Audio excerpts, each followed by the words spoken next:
Supreme Court Justice Samuel Alito now saying he thinks he knows who the perpetrator is behind that leak of the draft opinion overturning Roe v. Wade. It's been almost a year since that leak. The court launched a major investigation that appears to have come up empty. So is Justice Alito trying to stir the pot a little, or does he really know? And if he does, why isn't more being done about it? In a new interview with the Wall Street Journal, Justice Alito saying, quote, "I personally have a pretty good idea who's responsible, but that's different from the level of proof that's needed to name somebody." Alito insisting he knows the motivation, too. The leak came from someone on the left. Quote, "It was part of an effort to prevent the Dobbs draft from becoming the decision of the court, and that's how it was used for those 6 weeks by the people on the outside as part of the campaign to try to intimidate the court." Now, if this was confirmed, it would be critical, because many on the left said just the opposite, that it was more likely a conservative who feared that the draft opinion wouldn't hold. NPR veteran legal affairs correspondent Nina Totenberg making that suggestion at the time. But I think the only one that makes sense is that it came from somebody who was afraid that this majority might not hold, that Chief Justice Roberts might persuade one of the conservatives to come over to him in a much more moderate opinion. Does Justice Alito know something more now? He spoke out about the leak in October.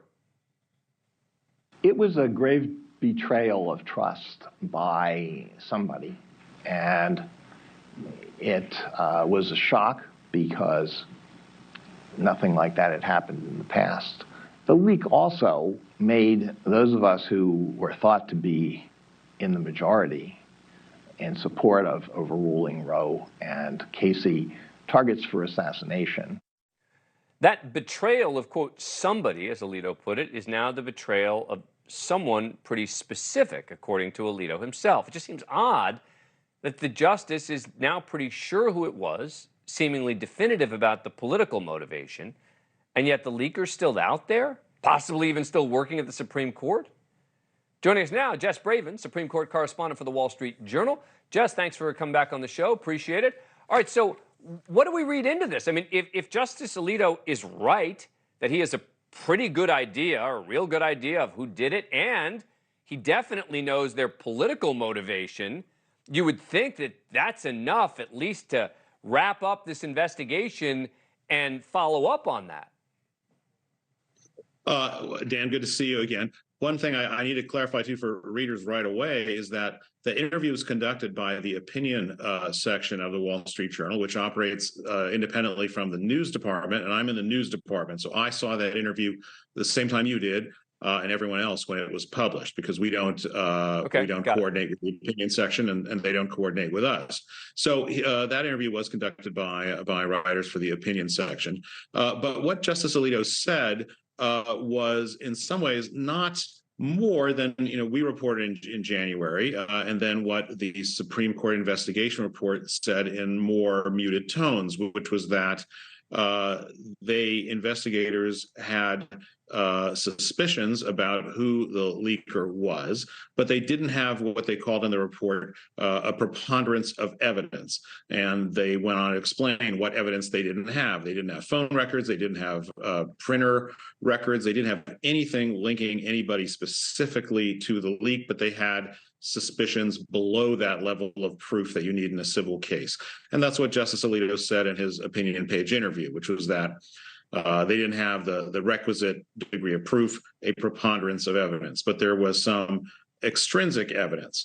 And right after the leak took place last year, there were some amateur sleuths on Twitter and elsewhere who tried to put together some evidence they saw on social media and in open sources and tried to pin the leak on some possible suspects because of their personal connections. That may be what the investigators did also. They said in their report that they released later in January that they examined the social media amateur reporting or amateur investigating, but they couldn't prove anything there. So in some ways, Justice Alito is not saying anything in substance more, except when he pinpoints his suspicion that it's somebody on the left. That part him saying that is more than was said in the investigative report. But so that's he is trying to. I mean, I can't say what he is trying to do. Yeah. By making this point, we certainly know that he's very angry about the leak to this day. Right. Thank you for watching. Go to newsnationnow.com to find NewsNation on your cable provider. And don't forget to click the red subscribe button below to get more of NewsNation's fact-driven, unbiased coverage.